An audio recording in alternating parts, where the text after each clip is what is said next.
یو ځل ابراهیم ابن ادهم رحمت الله علیه نه چاته پوښتنه کو دا برکت څه شي؟ برکت څه ته وایي؟ هغه آسان دی پویوم سپی او چیلې پیژنې؟ ویل بالکل پیژنم. ویل د سپو بچی ډیری کې د چیلې بچی ډیری؟ ویل جی د چیلو بچی ډیری. بچی د سپو ډیری، د چیلې بچی کم کیږي، د سپو بچی ډیر کی. خو ته وګوره چیلې په دنیا کې ډیری دي او سپی کم دي. حالانکه چیلې څومره حلاليږي او څومره خوړل کیږي، سپی نه خوړل کیږي، د دې باوجود کم دي. چیلې خوړل کیږي او د دې باوجود هم ډیری دي. هغه ته بل تاسو کو چې خزا خو برکت شو، خدا برکت راځي څنګه؟ او د چیلې کې دا برکت ولې دی او په دې سپی کې دا بے برکتی ولې ده؟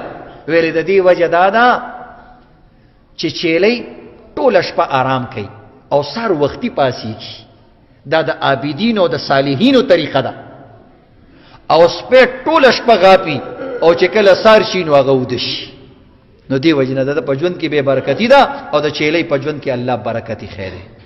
برکت دعاګانو سره راځي. نو د سحر په وخت کې مونږ اودیو دعاګانې نه کوو. خلک چربانګ مال را پاسيږي، مونږ غوابانګ مال را پاسيږو. یو چربانګي یو غوابانګي. چرګ وختي اذانونه کوي او غواګان او سنداګان درست आवाजونه کوي. نو مونږ چې را پاسيږو سنداګانو आवाजونه ختم کړي. نو د خرو आवाजونه شروع شي ځکه خلک په چکم دي د غوړي شګي مګي وړي، نو به په کوزو کې خره आवाजونه کوي، مونږ هغه ټیم را پاسيږو. ان شاء الله د دعاګانو به اهتمام کوو کنه ان شاء الله. الله دې زموږ او تاسو ټول